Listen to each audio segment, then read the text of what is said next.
क्या आपको पता है मेंटली स्ट्रांग होना किसे कहते हैं? 1914 में थॉमस एल्वा एडिसन की फैक्ट्री पूरी तरह जल के बर्बाद हो गई। आग इतनी बुरी तरह लगी थी कि कुछ भी नहीं बचा। उन्हें 23 मिलियन US$ का नुकसान हुआ था और एक प्रोटोटाइप जिस पर वो सालों से काम कर रहे थे वो भी जलकर बर्बाद हो गया। इस पूरी सिचुएशन को जानने के बाद थॉमस एल्वा एडिसन ने जिस तरीके से रिएक्ट किया उसे कहते हैं मेंटल टफनेस। पता है उन्होंने क्या कहा? उन्होंने कहा, थैंक गॉड अभी तक मैं जितनी भी मिस्टेक्स कर रहा था वो सारी जलकर खत्म हो गई हैं। अच्छा है, अब मैं एक फ्रेश शुरुआत कर पाऊंगा। एक मेंटली टफ इंसान की ये बहुत बड़ी क्वालिटी होती है कि वो बुरे से बुरे वक्त में भी अपने आप को संभालना जानता है और एक पॉजिटिव अप्रोच रखता है। पर फैक्ट तो यह है कि शुरुआत से ही कोई भी मेंटली स्ट्रांग नहीं होता। जैसे अच्छी डाइट और रेगुलर एक्सरसाइज आपको फिजिकली स्ट्रांग बना देती है, वैसे ही कुछ हैबिट्स होती हैं जो एक मेंटली वीक इंसान को भी मेंटली स्ट्रांग बना देती हैं। और आज इस वीडियो में हम मेंटली स्ट्रांग लोगों की कुछ हैबिट्स के बारे में बात करने वाले हैं। So let's start.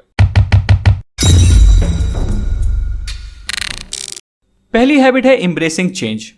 ईगल इकलौता ऐसा पक्षी होता है जो 70 साल की उम्र तक जिंदा रह सकता है।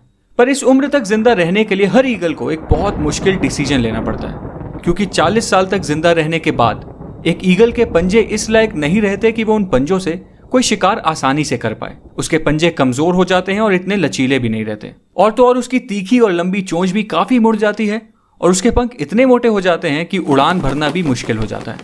और 40 साल की उम्र में यही वो टाइम होता है जब एक ईगल के पास सिर्फ 2 ही ऑप्शंस होते हैं। पहला, या तो वो इसी तरह मर जाए, दूसरा कि वो एक बहुत ही पेनफुल से चेंज के प्रोसेस को एक्सेप्ट कर ले। एक ईगल की जिंदगी में ये प्रोसेस 150 दिन का होता है और इस प्रोसेस के लिए उस ईगल को किसी पहाड़ की चोटी पर जाकर बैठ जाना होता है और वहां उसे अपनी चोंच को तब तक किसी पत्थर पे मारते रहना होता है जब तक उसकी चोंच निकलकर नीचे ना गिर जाए। और चोंच के अलग हो जाने के बाद एक ईगल फिर नई चोंच के उगने का इंतजार करती है। जब नई चोंच उग जाती है तो उस तीखी और मजबूत चोंच से फिर वो अपने पंजे उखाड़ देती है और फिर से नए पंजों के उगने का इंतजार करती है। जब उसके नुकीले से नए पंजे वापस आ जाते हैं तो फिर वो उन पंजों से अपने पुराने से मोटे पंख भी नोच लेती है ताकि नए और हल्के पंख उग पाए। और फाइनली इन बेहद दर्द भरे 150 दिनों के बाद एक ईगल अपनी नई जिंदगी की एक नई उड़ान भरती है एंड अपनी जिंदगी के बचे हुए 30 साल जीना शुरू करती है। मतलब सर्वाइवल के लिए और जिंदगी को जीने के लिए एक दर्द भरे चेंज को एक्सेप्ट करना ही पड़ता है। और याद रखो, जब बारिश होती है ना तो सारे पक्षी बचने का कोई ना कोई ठिकाना ढूंढते हैं, पर इकलौता ईगल ऐसा पक्षी होता है जो बारिश से बचने की कोशिश करने के बजाय बादलों के ऊपर उड़ने की औकात रखता है। इसलिए एक मेंटली स्ट्रांग इंसान भी हर मुश्किल चेंज को एम्ब्रेस करता है और उसे एक्सेप्ट करके उस चेन से गुजर कर खुद को मजबूत बनाता है, चेन से घबराता नहीं है। दूसरी हैबिट है एस्टैब्लिशिंग बाउंड्रीज। याद करो लास्ट टाइम ऐसा कब हुआ था जब आपको कोई ऐसा काम करना पड़ा हो जिसकी वजह से आपका पूरा शेड्यूल, आपका पूरा प्लान बर्बाद हो गया और बाद में आपको रिग्रेट हुआ कि काश तब आप उस काम को मना कर देते तो शायद आप अपने बाकी के इंपॉर्टेंट काम अच्छी तरह कंप्लीट कर पाते। अगर ऐसा आपके साथ अक्सर होता है तो सॉरी, आप शायद इतने मेंटली स्ट्रांग नहीं हो, क्योंकि एक मेंटली स्ट्रांग इंसान को उसकी बाउंड्रीज मतलब उसकी लाइन ऑफ कंट्रोल पता होती है। उसको पता होता है कि उसे किस काम के लिए नो बोलना है और किस काम के लिए यस, उसे किस कन्वर्सेशन का हिस्सा बनना है और किस कन्वर्सेशन का नहीं, उसे क्या खाना है और क्या नहीं। एक मेंटली स्ट्रांग इंसान को यह सब बहुत अच्छी तरह पता होता है। मतलब एक मेंटली स्ट्रांग इंसान बहुत ज्यादा सेलेक्टिव होता है। अब तीसरी हैबिट है the power of sacrifice. Human psychology को समझने वाले लोग ये अच्छी तरह जानते हैं कि sacrifice builds resilience, resilience builds strength, strength builds power and power builds purpose. इस चीज का एक परफेक्ट एग्जांपल है विराट कोहली। 2017 में मैंने एक आर्टिकल पढ़ा जिसमें लिखा था कि विराट कोहली कितने बड़े फूडी थे और उन्हें मटन रोल, बटर चिकन और छोले भटूरे जैसी डिशेस कितनी ज्यादा पसंद थी। पर आज उनकी डाइट कुछ ऐसी है कि बटर चिकन और मटन रोल तो छोड़ो, वो अपनी कॉफी में चीनी तक नहीं पीते। डिसिप्लिन और सैक्रिफाइस उनकी लाइफ का एक मेजर एलिमेंट है। एंड दोस्तों, कोई भी पर्पस बिना सैक्रिफाइस के पूरा किया ही नहीं जा सकता, चाहे वो सैक्रिफाइस बुरी एडिक्शंस का हो, जंक फूड का हो या सोशल लाइफ का। सैक्रिफाइस तो करना ही पड़ता है और मेंटली स्ट्रांग लोग ये सैक्रिफाइस करने से पीछे कभी नहीं हटते। चौथी हैबिट है एम्ब्रेसिंग फेलियर एंड मिस्टेक्स।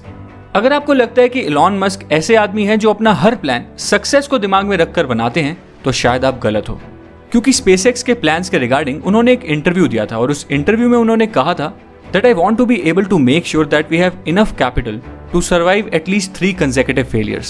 और अगर आप इसे ध्यान से समझो तो इनका ये थॉट प्रोसेस क्लियरली एक्सप्लेन करता है कि मेंटली स्ट्रांग होने का मतलब सिर्फ ये नहीं है कि आप सक्सेस की तैयारी करते रहो, बल्कि मेंटली स्ट्रांग होने का मतलब तो यह है कि आप फेलियर्स के लिए भी उतने ही ओपन और रेडी रहो। अब 5वीं हैबिट है सेल्फ लव। एक बार मुझे ऑफिस में एक लड़का दिखा जो फिजिकली बहुत अट्रैक्टिव था और उसके फेस पे एक अलग सा ही ग्लो था। मुझे लगा शायद ये कोई न्यू ज्वाइनर होगा जिसने हाल ही में कॉलेज कंप्लीट किया है और अपनी कॉर्पोरेट लाइफ शुरू की है। फिर एज यूजुअल मेरा दिन शुरू हुआ और शेड्यूल के अकॉर्डिंग मुझे एक मीटिंग में जाना था। उस मीटिंग में पहले से ही वो लड़का बैठा हुआ था और जब मैंने उसे मीटिंग रूम में दोबारा देखा तो मैं थोड़ा कंफ्यूज हो गया। बट फिर मेरे मैनेजर ने अनाउंसमेंट की और बताया कि इस मीटिंग के लिए हमने एक गेस्ट को इन्वाइट किया है जो हमें प्रोसेस रिलेटेड एडवाइस देने वाला है, और वो गेस्ट बिजनेस की एक यूनिट का डायरेक्टर है। और पता है ये डायरेक्टर कौन था? वही यंग दिखने वाला लड़का। एंड उसके बाद जब मेरी उस डायरेक्टर से बात हुई तो उसने बताया कि वो बिजनेस की एक बहुत ही क्रिटिकल यूनिट हैंडल कर रहा है और उसका शेड्यूल फुल पैक्ड रहता है, पर वो जब तक अपने दिन की शुरुआत में सबसे पहले अपनी फिजिकल हेल्थ और मेंटल हेल्थ पर काम नहीं कर लेता, वो अपने दिन के बाकी काम भी शुरू ही नहीं करता।